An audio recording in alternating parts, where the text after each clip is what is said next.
可変機への挑戦、進化の系譜 MSZ006 ゼータガンダム。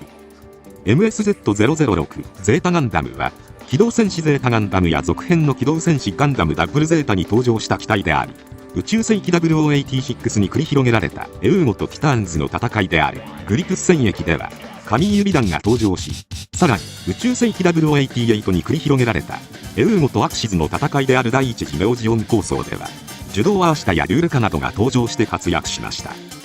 そんなゼータガンダムは可変機として宇宙世紀における後のモビルスーツ開発に大きな影響を及ぼしており、様々な派生機体を生み出しました。今回はそんなゼータガンダムについて進化の系譜をご紹介させていただきます。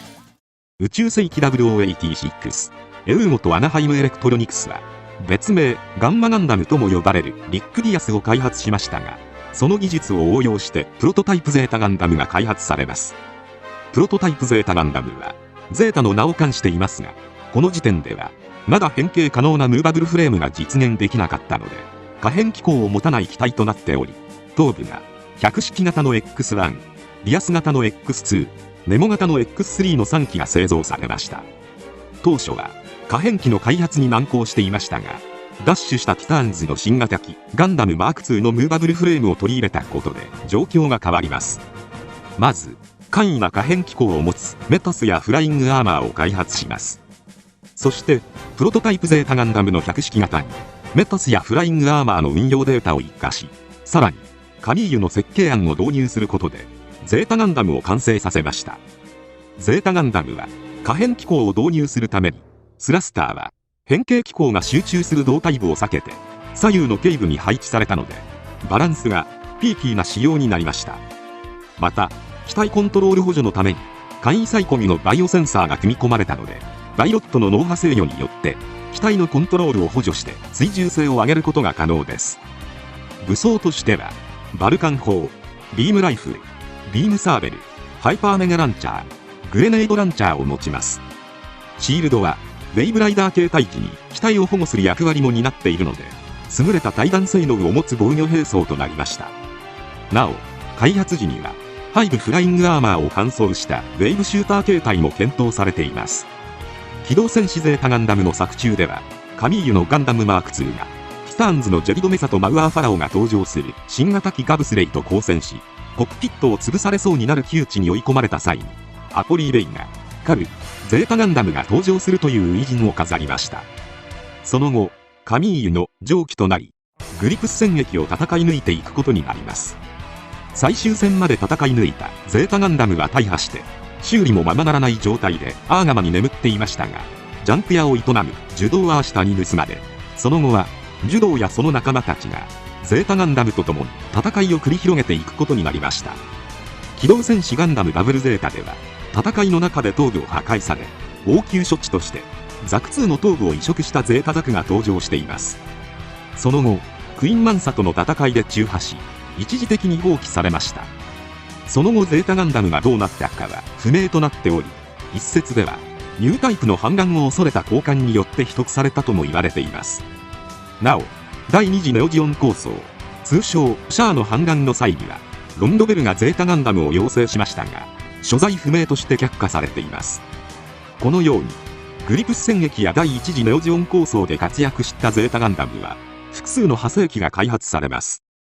まずゼータガンダムをベースに開発された機体ゼータプラス A1 型です。カラバ主導でアナハイムエレクトロニクス社が開発した可変モビルスーツですが、空中戦を想定しておらずあくまで長距離移動用という構想で作られています。大気圏内用に機能を限定しているのでゼータガンダムとは異なりコストパフォーマンスに優れた機体ですが、プロパガンダ用としてアムロ・レイが登場する赤と白のツートンカラーの機体も存在します。アニメ「機動戦士ガンダムユニコーン」ではシャイアン基地の警備機として登場しましたが、ラーカイラムのモビルスーツ隊による奇襲を受け1機は攻撃を封じられ、もう1機は変形して上空へ逃れようとしたところをジェスタキャノンに踏まれてしまいました。このようにアニメ内では見せ場の少ない A1 型ですが複数の改良機が開発されています。まず攻撃機に改良した A1B 型、そして頭部にメガキャノンを装備しており後のダブルゼータガンダム開発に寄与することになる A2 型、機体制御を向上させるべく計画されるも、試作機1機のみで増産されなかった A3 型。パイロット育成用として複座型コックピットに改造された B 型。そして、対地上や対艦攻撃用として改良した BN 型。こうして、ゼータプラス A1 型は、大気圏内の用途に限定された中で、多数の派生機を生み出すことになりましたが、一方で宇宙用に改修された機体もあります。それが、ゼータプラス C1 型となります。C1 型は A1 型を宇宙用に再設計したので、背部にスラスター4機を内蔵したバックパックを装備して推力を向上させているほか、長距離射撃用のビームスマートガンを装備して火力を強化しています。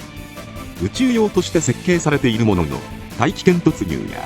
ビームスマートガンを装備した状態での大気圏内飛行も可能となっています。ガンダムセンチネルで描かれるペズンの反乱の際には、アルファ任務部隊に2機が配備され、スペリオルガンダムとともに共同弾討伐部隊の主力モビルスーツの一つとして活躍しています。またゼータプラス C1 型も A 型と同じく数々の派生機を生み出しています。イクセスガンダムの改良機ディープストライカーの随伴機として計画された C1BST 型ハミングバード、 A2 型と同様に C1 型の頭部にメガキャノンを追加した C1 スラッシュ2型、ゼータガンダムと同様のフライングアーマー型バインダーを装備した C4 型、このような機体が存在します。ゼータプラスはさらに大気圏内専用機として A 型の欠点であった空戦能力を改良して、さらに C 型の性能と組み合わせて強化した B 型として発展させているほか、センサー面を大幅に強化した E 型、そして後のリガ髄へつながるバックウェポンシステム評価試験機ゼータプラス R 型へと派生していきます。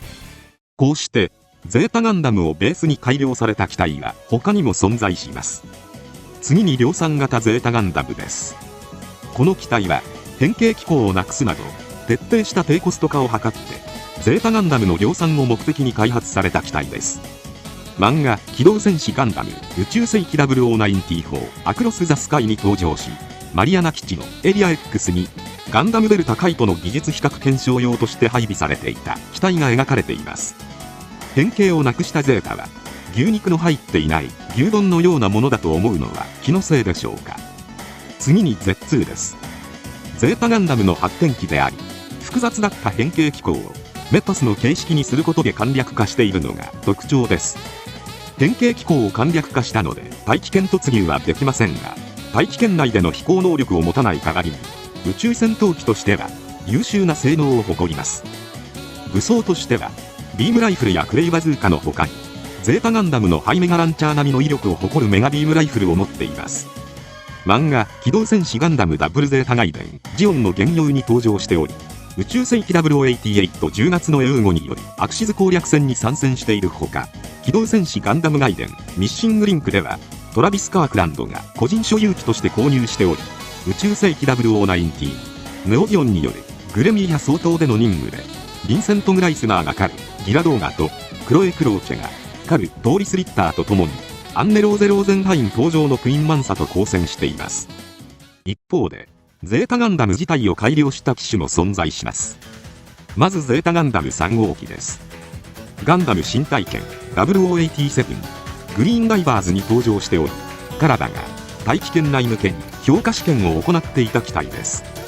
書籍マスターアーカイブによると、ゼータプラス A1 型はゼータガンダム3号機を元に開発された機体とされていますが、モビルスーツバイブルではゼータプラス A1 型はゼータガンダムから開発された機体になっているので統一されていないところがあります。ゼータガンダム3号機はその他にもガンダムフロント東京の映像作品コンペティションオブニューガンダムレッドオアホワイトにてゼータガンダム3号機初期検証型というシミュレーション上の機体が登場したり、ムックマスターピースゼータガンダムにおいて大型フライングアーマーとなるストライクユニットを装備した大気圏内強襲用のテスト仕様ストライクゼータといった機体が登場しています。次にそんなゼータガンダム3号機を改良して作り出されたのがゼータガンダム3号機 A 型ホワイトゼータ、 B 型グレイゼータ、 P2 型レッドゼータ、これらの3機はイボルブ9に登場しました。ホワイトゼータはパイロットであるコードネームホワイトユニコーンの操縦に敏感に反応するよう機動性の向上が図られた機体です。グレイゼータは火力増強のため大型ビームランチャーやビームマシンガン内蔵型サブユニットが搭載されました。レッドゼータはニュータイプ使用機で、パイロットの思考を軌道に反映させる新型サイコニュートライザーを搭載しています。そのため、従来のコクピットとは異なる仕様になっています。劇中では、チャクラ研究所に進行するティターンズのサイコシップ、ゲミヌスを迎撃するため、3機ともにブースターを装備して打ち上げられますが、グレイゼータは、ゲミヌスに特攻して爆散し、ホワイトゼータは、ゲミヌスの腕部サイコミュに捕まり、大気圏へ押し込まれて戦線を離脱し、レッドゼータが、サイコミュジャックによって、ゲミヌスを大破に追い込みました。その機体、やりすぎなんじゃないです？このように、ゼータガンダムは、開発当初は、可変機構の確立に苦難が生じたものの、ダッシュしたガンダムマーク2から得た技術をもとに可変機として完成し、そこから派生機として、地上向けゼータプラスである A1 型と宇宙向けの C1 型、そしてそのバリエーション機が開発され、さらに変形機構をなくした量産型ゼータガンダムや簡易変形機構を持つメタスに技術を逆フィードバックして Z2 を生み出し、またゼータガンダム3号機とその派生機を生み出すという形になりました。さらにゼータプラス R 型、通称プロトタイプリガ水を経てリファインガンダムゼータ、すなわちリガ水へ発展していくことになっていくのです。なおその他のゼータガンダムの派生機としては、公式設定からは独立した作品、機動戦士ガンダムムーンクライシスの劇中で、大気圏内戦闘は苦手なものの大気圏突入が可能な機体ゼータプロンプトや、完全に再設計された新型ゼータ系列機ゼータプルトニュースが宇宙世紀0099を舞台に登場しているほか、可変機構をなくして追加装甲を施したフルアーマーゼータガンダムや、後年のクロスボーンガンダムモーストでも語り継がれるハーフゼータなど、様々な機体が存在します。余談ですが、ゼータガンダム2号機が存在するかどうかの設定は書籍によって異なっています。ゼータガンダム3号機はあくまで機体の仕様を示す意味で3号機とされているので、2号機は存在しないという説もあれば、カミーユが登場した1号機を電子戦仕様にしたものを2号機と呼ぶという説も存在します。もしかすると今後正式な2号機が登場するのかもしれません。大人のやり口ですね。よくわかる話です。今回はこれで以上となります。チャンネル登録されるかはお任せいたしますので、もしよければもう一本動画を見ていただければとても嬉しいです。最後までご視聴いただきありがとうございました。